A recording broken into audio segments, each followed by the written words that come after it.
All right, and we are finally back. It's been a minute. Back with the podcast here with my boy Sam, aka Chillstorm. What's going on, man? Hey man, we're just hanging out in front of the Psycho House today. That's all. It's a great place Other to than hang out. Yeah, I think I see someone in the window there. It looks like they're watching you from a distance. Well, you better be careful near that psycho that's house. that's just mother. Ah, mother, Yeah, always keeping an eye on you. yeah. Well, it is spooky month, so it is Halloween. We gotta at least do one good old movie chat here for the month of Halloween because I will be returning to full streaming this November. So we'll be coming back in with a normal schedule Tuesday, Thursday, Sunday, and we'll definitely uh, be doing more podcasts in the near future here with more topics to chat about and movies and wrestling and all kinds of stuff. So, but yeah, today we are going to be talking about a interesting horror flick. Very kind of went viral, kind of cult status. It's getting a little crazy. But let me bring up the picture here. We got Terrifier 2 on deck here tonight. We're gonna talk about Art the Clown. Are you excited? I'm terrified. That's the spirit. That's the spirit, man. Yeah, it's a little terrifying. It's a creepy clown, man. I mean, it's kind of cute. He's got the little teeny hat. Got the Yeah. vacant mime look to him. No color, just darkness, sheer darkness. But before we get He into is a talking, oh yeah, he is a mute, correct? he is a mute. So he's a mime of sorts. He is a mime. Yeah, he's a mute. He's definitely a mute. But before we get into going into talking, we got some good topics to talk about the film today, and we'll kind of talk about different pieces from the film, different topics that you brought up to me, and yeah. But let's take a look at a good clip here that we're gonna look at here together. It's one of my favorites, and like I said, this has no right to be this catchy. So let's take a quick look here. Here, I want to transition over here. Here we go. Uh, Listen in.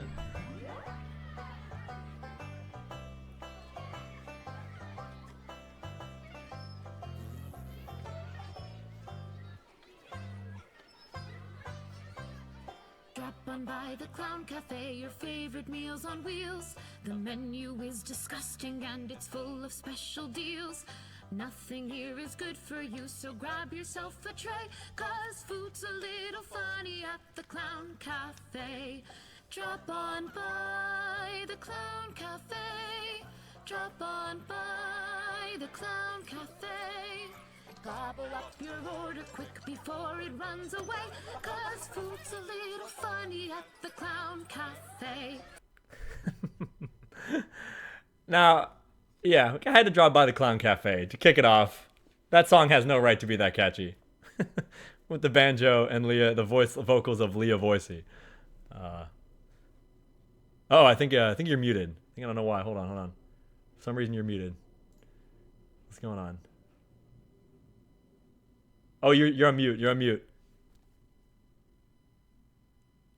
There we Okay, I go. just said You're good. second you into the song. I was just getting into it. Oh, I know. I'm so sorry. I had to play a little snippet of that little teaser, but yeah, the vocals of Leah Voicey and her great job showing us the Clown Cafe. I wish I could get a disgusting meal there. I was really would love to try something from the Clown Cafe. Everything's kind of disgusting there. Food's a little funny. It's a little funny. The food's a little funny. I have to say that was. Let's just start it off. Let's go because that's kind of the intro, one of the very start points of the movie. Yep. Aside from we kick off with Terrifier 2, right after the events of Terrifier 1, and right after Art was supposedly killed, and we see him at the morgue with the doctor looking at him, but that poor doctor suffers a pretty quick, disgusting, horrible fate. So yeah, we get to see Art come back to life, and the moment I saw that, immediately I thought Art has to be some sort of demonic figure or some type of demon, something supernatural is what it came to me. What was your thoughts on that? Because again, I thought like he came back to life, bullet in the head, didn't phase him. He's smiling back at it, terrorizing the neighborhood again. So what was your thoughts on all that opening sequence?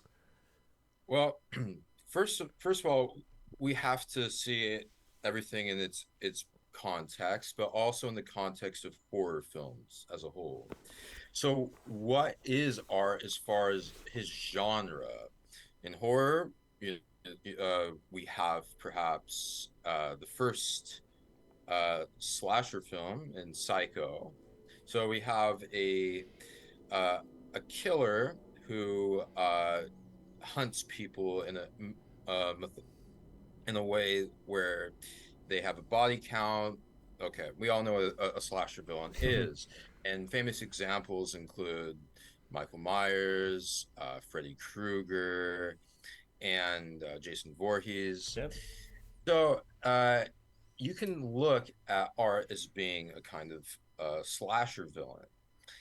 One thing that all of these slasher villains have in common is that they all have sequels. Hmm. And despite them seemingly being killed movie after movie, they're they're continuously reborn or Yeah. reanimated. And if he is a true slasher villain, which we could talk about, Yeah. he's bound by the laws of the slasher movie scriptures, the holy scriptures.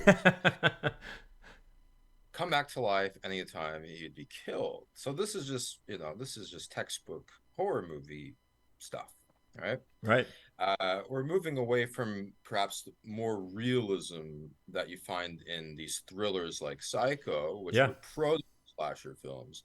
And whenever you want to continue a story, you have to bring in elements of the supernatural to give an explanation of why is this guy not dead? Why is he this unstoppable sort of super creature? Yeah. So to that point, we can speculate, maybe something demonic, and we can say that with a bit more confidence after we watch Terrifier 2, Yeah. especially as you pointed out in the Clown Cafe. We can Yeah. talk about is the Clown Cafe. Yeah. Okay.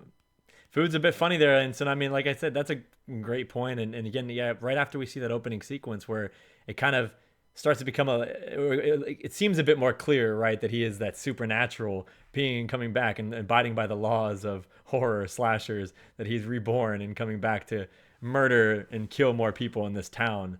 And we see, the clown cafe sequence. We get introduced to new characters, and when you look back at Terrifier 1 and now Terrifier 2 that we're talking about today, Terrifier 1 really didn't have much of a plot. It was more or less just here's Art the Clown, here's a couple girls, and he's just going to go murder a bunch of people.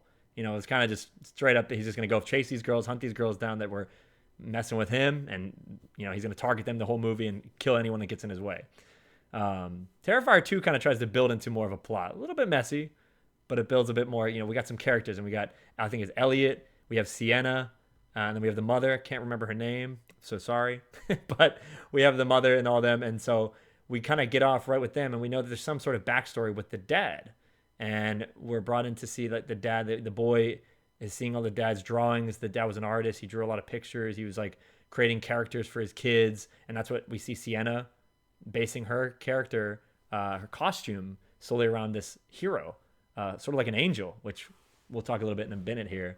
And then Elliot, who kind of leans more to the terrifier side or horror side, where he wants to dress like art. He wants to, embody art. And then that's when we start to get into the clown cafe sequence where Sienna has that extended nightmare of Art the Clown, and he just goes on a murder rampage in the cafe, which to me it was pretty funny. I mean, it was also disgusting. It was really nasty, but it was also slightly humorous. So yeah, I'll let you kind of add your thoughts on that, because I have a little additional thoughts on the dad story. The humor, yes. So the humor, I think, is derived from the shock value of it Right. all, Yeah. where it's certainly called Terrifier, but it seems to be more that it should be called the Shocker, right?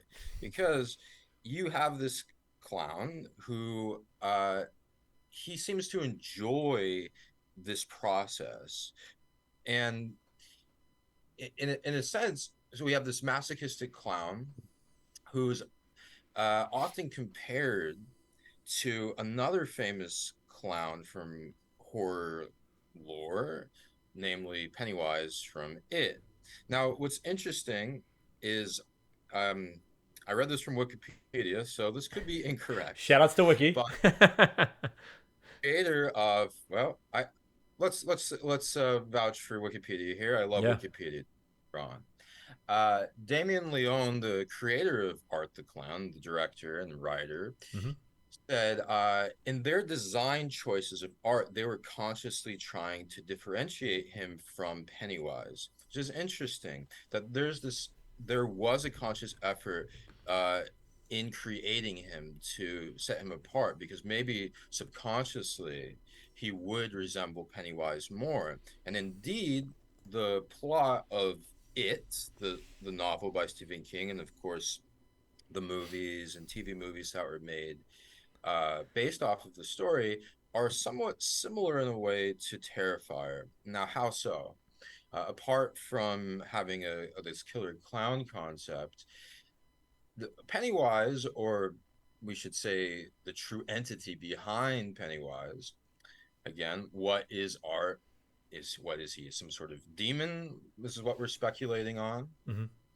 What is Pennywise? Well, in the story, it's explained explicitly that Pennywise is this parasitic space alien god, Yeah. sorts, sort of based off of Lovecraftian stories and mythology. Uh, and his whole purpose and this parasitic relationship he has with humans is to embody their deepest fears. And through those fears, feeding on them, he destroys people. And of course, he does it by trying to terrify them, right? Hmm. Yep. But we have to question, this is an alien. This is some sort of creature that probably is doing it to just for sustenance, Yeah. right? Is I guess you could speculate. It certainly is evil, but is it evil in the sense that it is a masochist, right? Right. I Yeah. think that probably what sets Pennywise apart from art is that art certainly seems to be enjoying the process, and after he kills an individual in the most brutal way possible. So Yeah. let's say, for example, in the beginning of the movie, there's an eye gouging uh, with one of the undertakers. I think it is. It's either a doctor and an I undertaker. think I it's yeah. I think think it's he's the a doctor. I think it's the doctor. He out gouges him. Yeah. He pulls out his eye. and then He makes a like joke. yeah. He makes a With it. joke at it. Yeah. Yeah. And is it well? So he finds humor in it. We're most likely, hopefully, disgusted Yeah. We're like by this. most people are like Yes. you're like in disbelief of what you're seeing. And just to add to your point there, real quick, is one of the things just to mention. We got to mention it is Terrifier 2.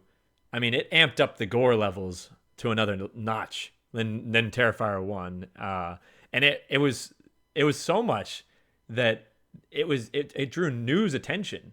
Like it was on the news that people were vomiting in theaters, leaving, passing out in the theaters when it came out. They couldn't handle it because it was so the gore was so graphic and so it was shocking. Like you said, some of it seems almost humorous, and it's just that shock we have because you're trying to find a way to you know deal with that, cope with that. What you're seeing on screen, you kind of you don't know how to handle it. Well, how are you witnessing something like this happen in front of you, and it looks so real, and the amount of effort and visual effects that he put into this to make it look so real, and the torture of it, it's crazy. It's something that I can't recall in recent memory. How many movies off the top of my head have been that gory in recent memories to that graphic level. So They're certainly out there, I think. And so this is another question we can ask. Is Terrifier or Terrifier 2, I guess Terrifier 1 and yeah, Terrifier 2, are they exploitation films? Are they simply trying to be gory for the sake of being gory? And maybe there might be a clear-cut answer, pardon the pun. But for Terrifier 2, I think it's a little vague. So yeah, to answer my question, I think for Terrifier 1, it does feel very much more like an exploitation film. yeah, It seems to be quite gratuitous. Like you said, there isn't much in terms of plot. yeah, It actually, the whole scenario feels quite hopeless. the message almost seems like evil will always triumph Right. because Yeah. despite all the terrible things that happen throughout that film in Terrifier 1, Hmm. and it is, some of it is just, okay, that was that necessary, like, Right. where did he find the time to set this up, and just so we could Yeah. have a shock moment in the movie. And Yeah. in the end, despite all of that, uh he survives, and the survivors of that affair are left, if they survive, they're left traumatized and maimed Yeah. and disfigured. Completely disfigured. Yeah.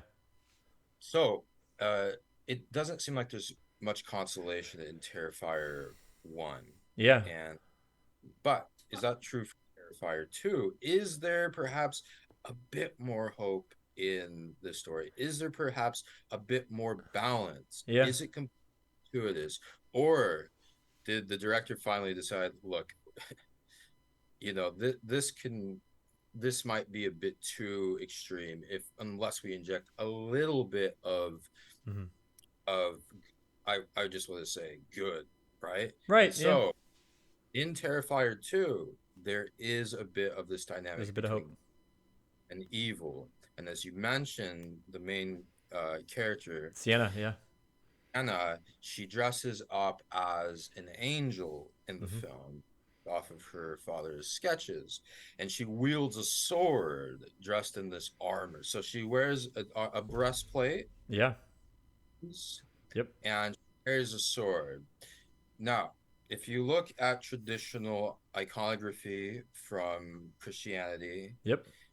Buddhism, Eastern Orthodoxy, you name it, you'll see an angel with a sword, wearing armor, breastplates, fighting a dragon. Okay, now you probably are familiar with that. If you're not, it's Saint Michael and Satan. Yeah. Okay, so this is why I wanted to speculate a bit on what the Clown Cafe is, because It's like would his. Yeah. well, I'll cut Yeah. Yeah. Yeah. myself Yeah. off. No. No. No. You're good. No, because I think this is where things get interesting. I was to say, yeah, it's the clown cafe feels like it's like that's like hell. That's like art, that's like his realm. This is like Satan's realm is the clown cafe. It's where that was kind of what I got watching it is like this is hell. This is Satan. This is where art resides, where it's his happy place, where he can go on these murder sprees and they're all laughing and the people just take he shoots them all. He burns everyone and the girl's still playing the banjo while she's burning alive. The kid's eating the cereal with razor blades in it. There's like all this horrible things happening. It's like torture, None constant torture. for donations, saying, "Someone please feed this man," and Yes. everyone's against them. Yeah. I forgot about that. Yeah, thank you. Yeah, that's the nun asking for the donations. So please feed this man. What are you doing? Feed this man. And she's like over there on the side. And so yeah, that definitely came across as that too. And like I know we're gonna be kind of jumping back between these topics from Michael and versus the Dragon and Satan, slasher, torture, Pennywise, and art. I want to come back to real quick just to Pennywise and art, how you made the comparison. Going back to that topic, it is cool, like that to see that the difference between the two when you watch the new movies, the new chapter 1, chapter 2. I mean, again, shout outs to Bill Skarsgård. I mean, he did a fantastic job as Pennywise. I mean, of course, everyone, I know we all love Tim Curry. He's, champion of it, but I personally did love Bill Skarsgård. I thought he was a phenomenal Pennywise and really showed the character new depth and new just the way that character could be and terrifying. And what I love about Pennywise and compared to art, you see Pennywise relies, like he has humor. There's comedic elements to him. He's funny. He talks, but he's violent too. And he's a monster. He's an entity, something like a parasite, an alien. And then art, from what we know, what we see on screen in the very beginning of the movie even is that he's, he strips down butt naked. He's a human. There's a human shell of a person there. We see that in the laundromat when he strips down to wash his clothes in the beginning of the film. And the thing about art is, again, the fact that he's just dead silent, he's a mute, he's a mime, the whole movie makes that so impressive to rely simply on your facials and your hand movements as the actor David Howard Thornton.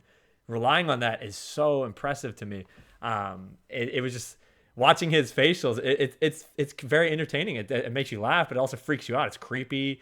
I mean, like the scene where you see him in the store whenever Sienna's going to get her costume after her fire happened in her room, because the fire lit up in the room, which I want to go back to talk about after her nightmare in the clown cafe. But whenever she goes to get her costume, and I sent you that gift this morning, I think, or the other day, where she's getting her costume and she turns around and Art's just sitting there with his arms crossed, and he's just, doing his little eyebrows. And I mean, it's just like those things are so creepy, and he's stalking her and everything. And so him and Pennywise, I respect what Damien Leone did. Is this the difference is to create art, and the actor who played him, David Howard Thornton. So it was unique. It was definitely different, and big fan of everything he did in that movie to make Terrifier 2 what it is. So, what's your thoughts on the way that the actor portrayed him?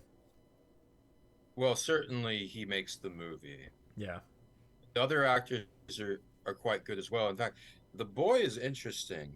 I don't want to get yeah, it's too off okay. track Yeah. about the brother. Yeah. I first saw this young gentleman on YouTube videos where he was interviewing heavy metal musicians as a Didn't know young that. boy, like 8, 9 years old. Wow. And so it's very commendable. Like he just seemed like a very fine young gentleman. So, and in his room he has these posters from heavy metal bands that he's Yeah. interviewed or talked about in his interviews. So I thought that was interesting. Nice touch. Um, I'll send you some links later, Yeah. Dylan. Yeah. But uh, so I thought that the characters were pretty well developed. You cared about them, which is one of the reasons why Terrifier 2 didn't feel so exploitative. Even when Hmm. at the end, so when things get heavy and we start going into the underworld, right? At that Right. Carnival. Yeah. Yeah. Art has the brother in his clutches. Uh, we have we have so much character development around these siblings. We feel that they're a bit protected in a way. Um, but the movie does a great job, as you said, with I should say the actor does a great job in bringing that evil to life, because he seems so apathetic to uh, the pain of his victims. He just enjoys entertaining himself.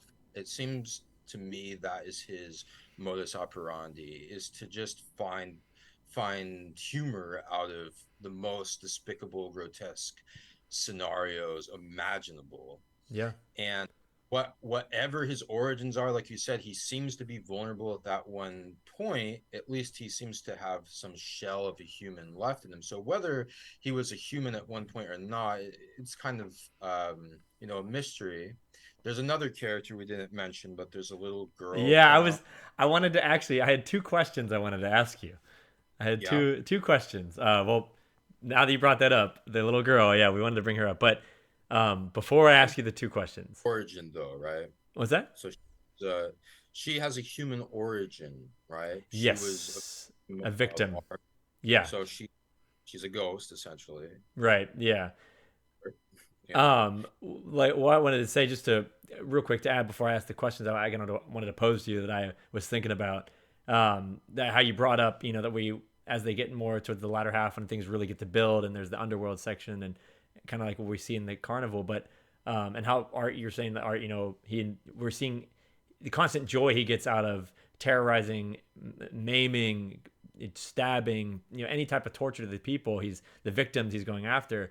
And the one scene that comes to mind, and I just want to say, I mean, it's one of the most grotesque scenes. It's the scene when he's going to the house with the girl that's he's trick or treating, and he tries to get candy from the girl. She doesn't give him the candy, or she throws it at him, and he breaks into her house. And he's like, when he walks into the kitchen and he walks through the glass and he's in the kitchen and she's just in utter shock and he stabs her to death. Like, man, it's brutal. I mean, it was really hard to watch. He like scalps her. It's just nasty. And when like you see it, the one thing that, again, like I said, it was so grotesque and it was so rough to watch that when the mother comes in, she comes in and she goes upstairs, and when she sees her daughter on the bed, completely maimed, and she screams, and that's when you see Art. He just starts laughing, he's pointing, and the mom's pain and anguish and sadness. And then, but the thing that I was like, kind of like, it was a little too much to me, which I thought was a little ridiculous, was the daughter still being able to function. When she like looks up, she says like help, and I'm like, that was a little much. I'm like, pretty sure she'd be dead. I'm pretty sure the amount of blood loss in that sequence, she would have been. It was just a little over. That was a little bit too much for me.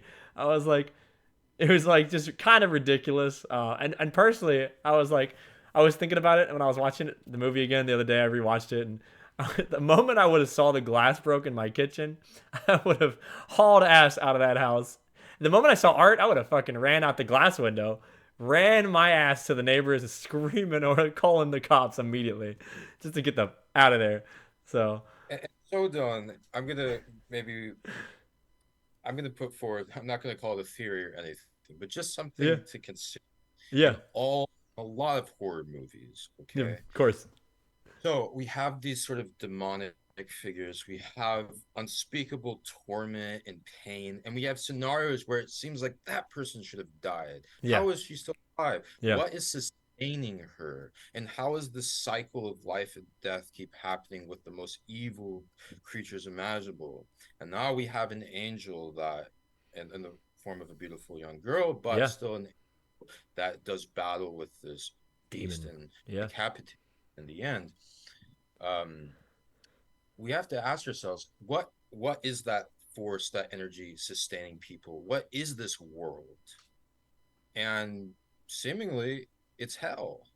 yeah, It's hell because, like you said, it's not real, right? mm, Like that, it like you said, the blood loss would have killed this person. So yeah, it was a choice with the writers, directors, to have this person suffering sustained, yeah. which would be It's a good point. hell, where Yeah, you can die. You're suffering. endless torture. Does Yeah, it's endless torture. And yeah, no, that's a good point too. I mean, that's a really valid point because I didn't really think too. Like, it's you brought up with Sienna. I mean, like in the latter half of the film, when we see her going to save her brother from Art, who captures him and keeps him in the carnival or the fair or whatever. In what is it? Isn't the maze called the Terrifier or something? Like the maze that they go into, it's like something like that. It's something related. yeah. But yeah, but how your point is, yeah, like it's that she gets beat up. I mean, she gets stabbed, shanked, hit, battered, smacked across the walls. Like she takes, I Yeah. mean, she gets slashed by his little whip. And so That what's this her? right? No, yeah, it's exactly the yeah, and Essentially destroyed and mutilated. Why is she protected? yeah, it's kind of like, and it's almost like that holy presence or something like that, like some sort of divine presence keeping her alive because she's an angel, like she's the angel fighting against the demon, fighting against Satan, and it's that's keeping her like her alive. And the one thing I did want to ask, again, I have a couple questions for you. No, I got a couple on top of my head. One is, how would you describe and we're gonna fast forward here a little bit in Terrifier 2, but towards the end, whenever she is doing battle with Art, and when he grabs the sword and he stabs her, man, he stabs her right in the gut, and then she falls in the pit, and then that pit leads to. That was the only part to me. I was a little hard to trying to decipher what's going on here because obviously, like you said, they're in this like the world pretty much is hell. So where's like what is this? Is this like what are we seeing that she goes into and crawls out of and gets reborn again? Like she comes back. It's like something the divine like magic or something of that sword heals her, brings her back. In this tank, we see her like drowning and drowning. But where is she? She's we see her. I remember we do see her in the tank of water, and we see her almost back at the clown cafe, and everyone's a zombie, everyone's dead, and they're all bleeding and gushing, and their eyes are all vacant, and so that's like that kind of looks to me like that's she's back in hell, she's in Art's true hell, and something, whatever it is, some divine power revives her, faith, God, whatever it may be, that brings her back to life, and to fight against Satan. So It's interesting.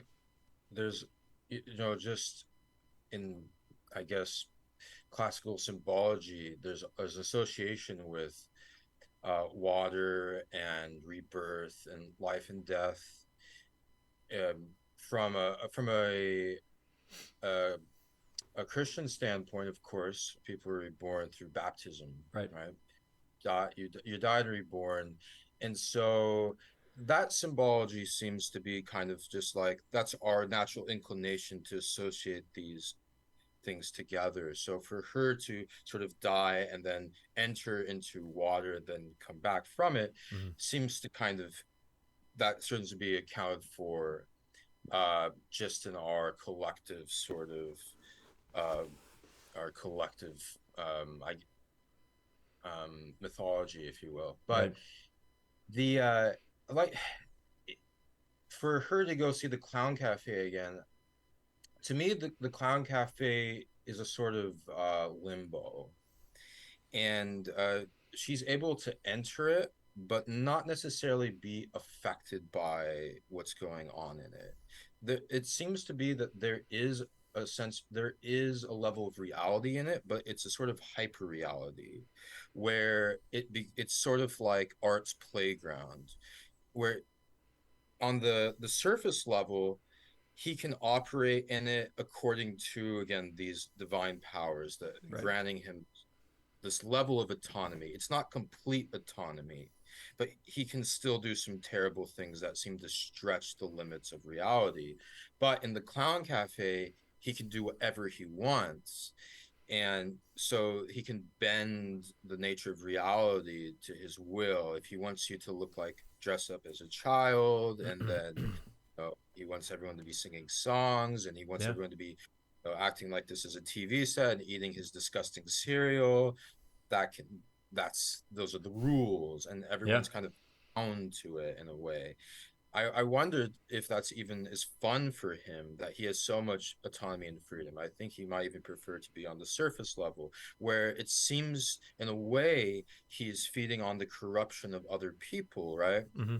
This is always a thing in slasher movies that generally there is one heroine that survives because in a way she's more virtuous. So I think this was kind of talked about in the Scream movies. Like they were trying to like map out the rules of slasher films, and they were like saying, "Oh, if you have premarital sex or something like that, then you're definitely gonna get killed in the Yeah. Yeah. movie." The rules of the horror movie rules, right?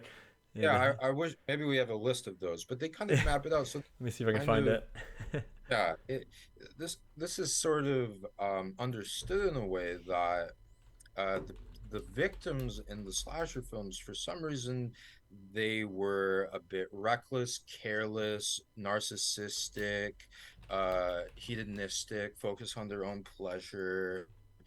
And that was why, for example, Jason Voorhees was why he died and why his mother wanted revenge against all of these teenagers was because, as she says in the movie, he drowned while they were making love, right? Hmm. So, and that's basically the quote. Maybe I botched a little, but she says those words in some fashion. It's Yeah. very in the what the message is. Uh, So then I guess it doesn't devolve into complete exploitation where you find innocent people overly suffering, and if they do suffer, there is there is hope still. Yeah. No, I was gonna say I found the rules, and this is I guess the rule. There's only three. I haven't seen Scream in a long time, so Okay. I'm just going based off of this horror movie website. The rules of surviving a horror movie based on 1996 Scream. It was rule number one: never have sex. Rule number two: never drink or do drugs. Rule number three: never ever say "I'll be right back." Oh my gosh, I'm looking at these. I was like, yeah, I don't know. Not sure if those are the ones. Now, does that apply to Terrifier too? I don't know. I don't Some think so. ways Some ways. there's an established kind of an established there's established rules, and if Terrifier 2 is conceived as being sort of like the next level of slasher films, they can't completely disregard this the established rules of those universes. Right. So I think with Sienna, she is seen as being different from her friends. Her friends you might have to remind me, but her friends are trying to get her high. They're Yeah, trying she to they you're that's a like, oh, I have my responsibilities. They're yeah like, at the come on. club. Her friend drugs her. Her So friend, yeah, her friend drugs her and unintentional. I mean, not. I mean, intentionally. I'm sorry, intentionally. her Yeah, fucks her. What yeah. happens to the friend? Um, the friend. So yeah. So Sienna is like you said. She's the the goody one. She doesn't want to do drugs. Doesn't want to drink because her mom will get mad. All this stuff. And then when she goes to the party, she ends up drinking. She gets drugged by her friend. Her friend that drugs her gets killed by Art. Gets murdered by Art. Both of them. That's just the tip line where he cuts the guy's tip of his penis off, tip of his dick off. So, Well, which is so random. I mean, it was so out of nowhere, and like I remember like that when I saw that scene, I was like, oh, I was like mouth dropped, because it's just like what, and another one of those like shock scenes where you're like, oh my gosh, and that's where Art's laughing and all that stuff. So crazy, crazy. yes. But Well, that doesn't surprise me too. Again, it's like, this teenage sex yeah, angle, like with Sienna and her brother. Her brother in the beginning is enamored or interested in Art. He wants to dress up as him yep, for Halloween. And it seems like he could be sucked into that world, that he is prone to corruption, like everybody is, but yeah. he's still an innocent soul. He's still a good-hearted person. And his mother, of course, Sienna, is protective of him, and she is his protector. In the end, she saves him from Art. So there are people that seem to be seduced by Art. Uh, at the very end of the movie, he seems to have devotees, right? In Well, the prison cell with Chris Jericho. Well, okay, hold on. Let's before we get to that, before we get to our buddy, I was gonna bring that up, but I was saying, I mean, I was like, don't give David Gordon Green any ideas, because we with Halloween, we don't want to see a copycat Art the Clown like freaking the oh yeah, Halloween's. Oh my god, the Halloween Ends movie was just oh anger. That could be a review where I just rant and rave about how much I despise that film, but no, I was gonna say I wanted to ask you because you brought it up in the beginning when we were talking about the dad's drawings, and I kind of brought that up. You brought that up. We talked about it. I wanted to ask you now. At what point did you ever think? And I kind of had this inclination, a little bit of a feeling that they were gonna go this route in the plot. Did you ever think at one point that the dad was gonna be Art, like that they would have twisted it to that as a twist? point. Because the dad was so obsessed and he drew all these pictures and he drew this angel and he drew Art in his diary, so he knew that he existed. So I thought maybe the dad was Art, that he was gonna be Art, and it's like he got, because the mom was like he was deranged, he lost it, and he went crazy. So that was kind of in my head, and then I'm like, nah, they didn't go that route, But I was thinking that. I don't know if you ever got that vibe at all. I didn't consider that. I guess I just I vouched for the characters and Yeah, for their father and just accepted that. Because you would have to account for why would it turn him into a cannibal and end up on eating his children? I mean, that's not out of the ordinary, right? right. In myth, of course, you have Kronos eating his children, for example. Right. So is this there that is in the realm of possibility, right? Yeah. And so it is a fair point, Don. I don't know. I guess we'll have to wait for Terrifier 3 to find out. Yes. And yeah. We'll have to wait to find that out. And then also, let's go back to you brought it up, the that I forgot was the little girl.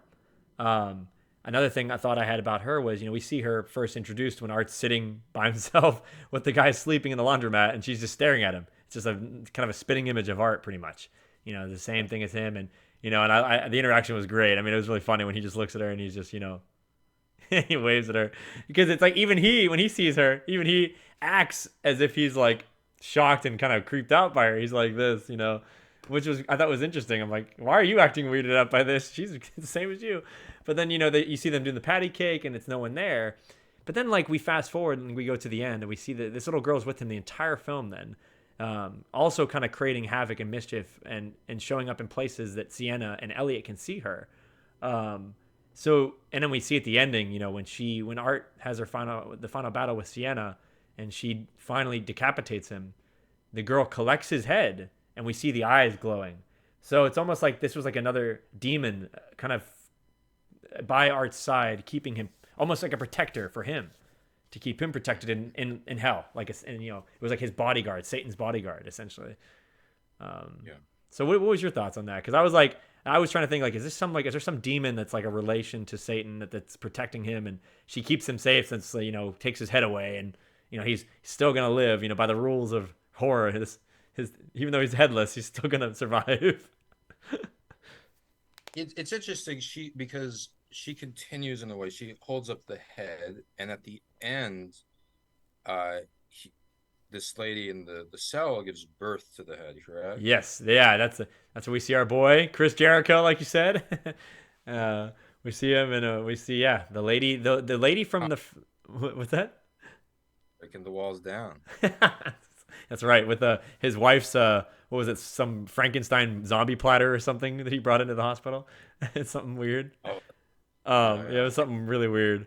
And I think the girl in that scene, the nurse, I think that's also Leah Voicey, the singer for Clown Cafe. I think they like reused her. I think in that scene. What?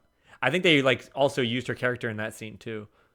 Leah Voicey, like at the ending as like another part, because she was the singer in the Clown Cafe, but also in the nurse that was with Jericho at the end. Yeah, the girl that was in the cell that gave birth to Art the Head, and that was the girl from the first movie he maimed. So, wondering, did the spirit of that little demon girl take her over because she was already so deranged and evil? Or, what's like, it was hard to kind of make out what the heck was going on at the end there. And where this, yeah, the ending was, the ending, I was half expecting Chris Jericho to go in there and put him in the walls of Jericho, It's a lion saw, right? Yeah, he's gonna lion salt off the desk of the hospital. I would have gave the movie a 10 out of 10 had they had Jericho do a lion salt into then convert it into a wall, give her the walls. But like, this movie's 10 out of 10. But yeah, the ending was a bit interesting. I was a little confused. I was like, how on earth can this movie possibly go on into a third film? Which the third film is expected to release next October if everything is on schedule due to the actors' strike currently still going. Writer strike is resolved. Actor strike still not fully resolved. So I don't know. I'm trying to see what's the outcome of that going to be. And the one thing I'll say is that, man, I don't know if you knew this, but Terrifier 2 roughly was on about a $250,000 budget, I think. Around $250,000, I think. I might be wrong, but I think that's about what it was around. Ended up, I mean, it was so successful. It had such a, I think, Terrifier 1, it built up like kind of a cult following. Like it just, people heard about it. It blew up. It was being played on I think I saw it on like Peacock or Amazon Prime or something the first time. And I remember someone mentioning it to me, and I checked it out, and it was just like, what in the world? I remember the first time I was like so shocked watching it. But yeah, I think it just built this cult following, and then the second one, when they were announcing it really, a lot of hype surrounded it, and the trailer, and off the budget it was on, man, it actually ended the box office run at about 15 million, which is kind of crazy, yeah, for a low budget horror flick.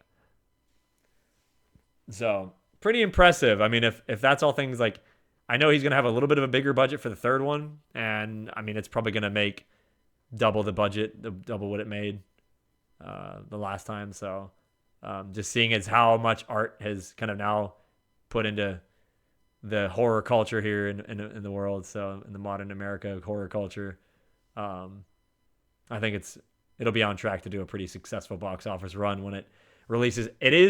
Terrifier 2 is re-releasing in theaters with updated content this November, actually. It's going to be coming out. There's a re-release. There's some news articles on it. It's supposed to re-release with some added content and apparently a sneak preview of Terrifier 3. So I see. Okay. Yeah, so pretty something to look forward to. I'm not sure the dates yet, but it's been announced that it's supposed to be coming up pretty soon in November. I don't think they could secure an October date. There were too many movies. Exorcist, which we'll save that for another day. And the Taylor Swift concert, whatever. So Yeah, so that's a horror in its own. So that's Yeah. um, so yeah, so Terrifier 3, sneak preview in November could be pretty interesting to see. Um, so let me ask you a question. Do you think this is a slasher? Do you think this is a torture film, or do you think this is in between? Do you think this is a movie that Terrifier sits in the middle? I think it follows a progression that we saw with 80s and 90s slasher films sort of fizzling out. They became kind of parodies of themselves, where you had, Freddy versus Jason and Scream and these sort of Yeah. movies, actual parodies like Scary Movie. But in the 2000s, there were directors and that wanted to sort of inject more realism again, kind of have more of that grindhouse feeling from the original Texas Chainsaw Massacre, which is interesting because there's elements of torture in this whole concept of this family of deranged cannibals living out in the middle of the boondocks of Texas. And Yeehaw. yeah, based off of actual serial killers, Yeah. uh, like Ed Gein, for example, with Norman Bates and Leatherface from Texas Chainsaw Massacre, and other people from that were contemporary to that era. So things, like we said, started to drift into the supernatural, like Freddy versus Krueger, then Freddy was dead, and then there was all of these like dream demons and whatever. So things got out of hand, okay? And which is fine, okay? But I guess people were hoping for less campy treatment of their beloved movies, and Yeah. so thousands brought us Saw, and they brought us Hostel, and these were these kind of the killers now were more calculating, and Right. they would draw out the punishment and torture to their victims and Yeah. try to provide some sort of like uh ethical reasoning behind it with like Jigsaw. He's trying to help the people. If it Yeah. was there, Yeah. okay, so he's playing God, right? Yeah. And these sort of movies really, they differ from the slasher, the slasher formula. But now we're 20 years gone from that time now, Yeah. if you can. And this sort of seems to be a synthesis of similar ideas where it's trying to take something to this level of, well, a slasher is or they're quick, right? The kill is, Jason sticks the arrow up Kevin Bacon. uh his throat, and then Yeah. he's done. Yeah. Okay, like he's done. But with the torture films, that was they're drawn out long, and you're just cringing Yeah. the whole. That was the point of it. So it's grotesque, and so now art synthesizes both of these styles, and so this movie is very modern in that sense, where it's building off of these previous tropes and character traits, but in the end, it feels kind of fresh. And I think, like you said, it's thanks to the performance of who plays Art. His name is David Howard Thornton, I believe. Oh, he does a great job. I mean, he Yeah. really embodies evil. So, and yeah, it's entertaining to some extent. I mean, I can't say it's entertaining to see, all of these extended torture scenes, but like you said, the sort of how, like the level of disbelief it inspires, I suppose, and like look at this madman who's enjoying every second of it. I mean, it's Hmm. wild. It's Yeah. wild. I did want to say, you mentioned 20 years. It's for some of these horror movies, it's been a little longer, like Halloween, but we're still seeing Halloweens. We're still seeing Texas Chainsaw Massacre movies. We're still seeing Scream movies.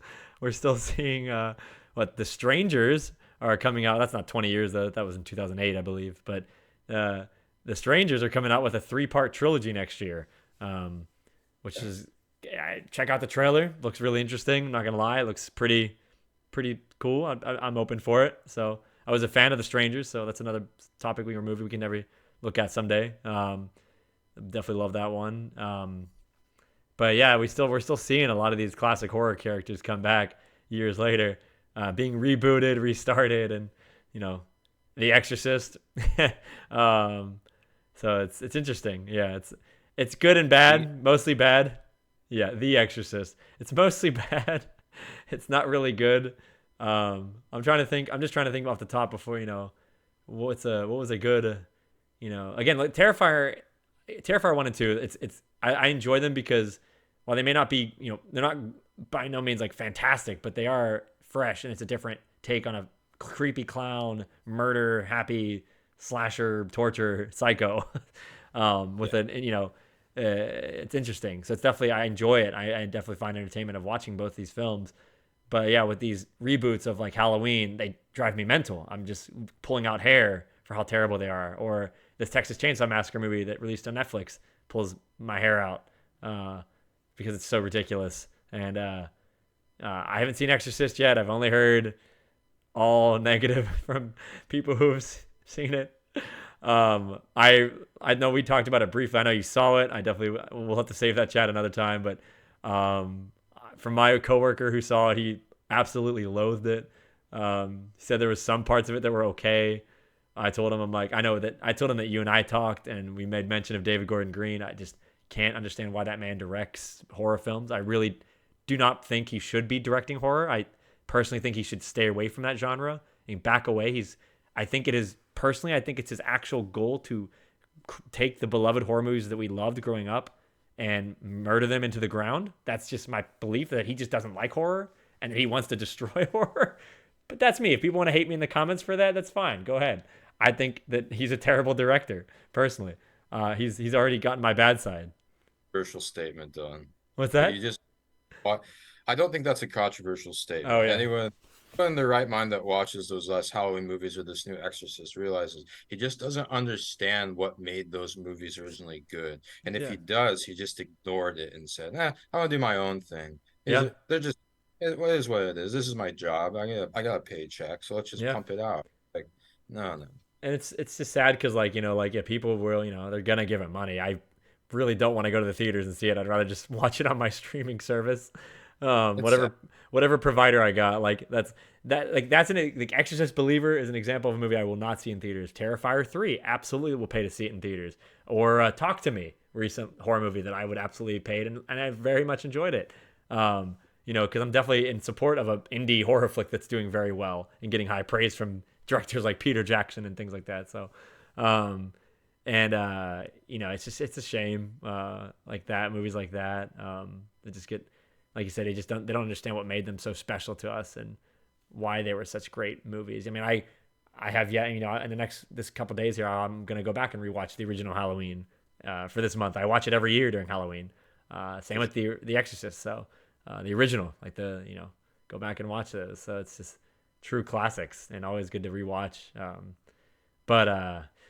will tell if this Terrifier 2 is a true classic or if it's, just it's something of a novelty, but definitely worth talking about because it sort of pushed the envelope so far that if you're going to take it more extreme, I mean I don't know in terms of that genre. I know they're you go more extreme, it's just snuff. You're right, it's just snuff. Yeah, no, you're 100% right. But yeah, I'm trying to think of yeah, I mean, I hope that because it's like I said, I couldn't predict what they're gonna do for the third movie. How they're gonna bring back Art? Is his body just gonna be reattached to his head?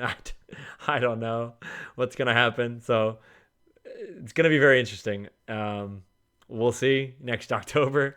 We'll definitely plan, to get ready for that when it comes out and talk about it. It'll be definitely a fun talk through for sure. Trying to think of, is there any other upcoming horror films? I don't think there's anything on my radar that's coming out for this month. Pastor or oh, you know what? I just remembered there is one horror movie coming out at the end of the month that I would hope that I'm gonna watch it and I hope you would too. It's coming out on the 27th. It's next Friday. It actually releases in theaters, but also on your streaming service of Peacock. It's Five Nights at Freddy's. I saw a trailer. Yeah, the animatronic based on the classic video game. Five Nights at Freddy is releasing next Friday, so I will try to see it in theaters. That's the goal. I'm gonna be kind of busy next weekend because it's the weekend before Halloween, so a lot of events happening. Um, but I'm definitely gonna try to make an effort to catch it in theaters. Maybe Friday after I get off work, I'll try to shoot over and see it. Because I would support that and see. I'm sure it's gonna be fun. Like I probably won't be scared by any means, but it'll probably be entertaining enough based on a classic video game, and we'll see. So hopefully, I'm gonna go in with positive expectations. Hoping for the best, of it. So I think the true horror is they got rid of all the actual machines in Chuck E. Cheese and Showbiz Pizza.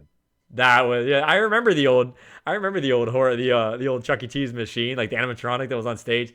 Horrible, worst thing ever. But Don, come on, it's Chuck E. Cheese. It's the pizza. It's all about the pizza, baby. And it's that big giant rat on stage singing some just tunes to our childhood, just the soundtrack to our childhood. With his eyes going in separate directions, surveying the room for all the children. He's looking for all the kids he can kidnap. I'm sure we're behaving ourselves. Yeah, and if we're not, he's gonna kidnap us and train That's us. what the Five Nights at Freddy's is, right? They sneak into one of these old pizza parlor It's like a places. rundown pizza parlor. Like it's like still being managed by security guards for whatever purpose. I haven't played the video game, so I don't really know the story. I just know how famous the game's very famous. But it came out like 10 years ago plus now, which is kind of crazy. So it's well overdue for a film if I've been meaning to turn it into one. So we'll see. So I think that's the last horror movie to close out October. Kind of surprising. I felt like it was a very dry month of horror movies. Like releases, that is. Like in theatrical horror movie releases, I felt like it was a pretty dry October. So Yeah. maybe because the actor strike, the writer strike, I don't know. Probably. Yeah, could have played a part because that's been going on for about a month. So, but yeah, I will give you my rating. Let me bring it back. Let's back to Terrifier 2 here. My personal rating of the movie, I'd give it probably say about a 6 out of 10. I'd give it about a 6 out of 10. I think it had a bit of a messy plot. It had, some of the acting was a little bit questionable from the little kid and a few others, but overall, it was art. No, all respect to the actor playing Art. Sienna did pretty well in the mom, and like the one guy that was with the friend of hers, that was fine. And it had some really good moments, and there's a lot, like I said, that we took away from it, and the points you brought up are fantastic. To relating it to St. Michael, the dragon, slasher, and torture, Pennywise, and Art. There's a lot you can talk about in this film and compare back and forth. So yeah, that's my personal rating. What's your thoughts? My just the number that comes to my head is 7.5. Okay. Yeah. 7.5. It's like you said, it's not a superficial movie. There are some perennial themes in it. It's I would give Terrifier, the original Terrifier, a 6. Okay. And saved just by the performance of Art. Otherwise I'd give it something much lower. Yeah. But for Terrifier 2, it's certainly an improvement over the first one. I think it's a bit overlong. It could be trimmed a bit That's down. another point. Yeah. Even like the Clown Cafe segment, I think it could be trimmed down a bit. Maybe some things could be, tightened up. Some of the Agree. screw. Oh, it is what it is, though. I'm not the creative mind behind it, so start saying this is probably would be better. Who knows, But I think it's 2 hours and 20 minutes long. I think it could be 1 hour and 50. Yeah, it was almost 2.5 hours long, which I was like, "Woo, this is gonna be When I first saw that in the runtime, I was like, "This is gonna be a journey." Oh, so I can't believe days of your hour long, 1930s Bela Lugosi, and yes, a whole story in just an hour. So everything else is just like icing on the cake. Yeah, I agree. No, I miss those. Those are good days, man. Those are good days. Oh, Well, yeah. I think that's a pretty good point for us to call it. I did want to say, it's good to be back. It's fun to chat about some movies again. I definitely wanted to chat about this one with you for a while. So you brought up amazing points, and I appreciate all the discussion points and always your, just breaking down everything too. And I think Great chat. Oh yeah, always a great chat, and hope that the viewers, you enjoy this. Let me know in the comments. We're gonna keep doing these different, whether it's movies, TV shows, or wrestling. Please post in the comments what you'd like to see in the future from us. If you want us to talk about any of your favorite films, any of your favorite TV shows, or even favorite WWE wrestling moments, pay-per-views, whatever, please shoot me a message. We're happy to talk about it and do some research and watch it. So we can do a little watch along, things like that. We'll figure out new ways to add content and make it great on here for, this will go straight to YouTube. So, and then next time we'll be doing this, we'll probably try to do a live stream of it again. So you can ask questions in the chat, things like that. Next time, I think we'll try to do, we'll try to figure out the next movie. We'll talk about it. We'll figure a movie or show, maybe wrestling, whatever you're feeling. We'll talk about it. We'll get some ideas on the board and we'll come back at it. Sounds good. Hey, I just want to close with a very simple greeting. Happy Halloween to everybody. Happy October. Yeah. Happy Halloween. Damn. Yeah, it's crazy. It's almost here. 2 weeks away. A couple weeks. Like 2 weeks, 2.5 weeks away. And happy Halloween. It's gonna be fun. Spooky days are upon us. Love it. Go watch your horror movies. But yeah, we'll catch you guys. I'm CTG. And I'm Chillstrom or Chillstorm, however you want to put it. My man. And we'll catch you guys. We'll catch you guys again soon. Take it easy, y'all. Adios.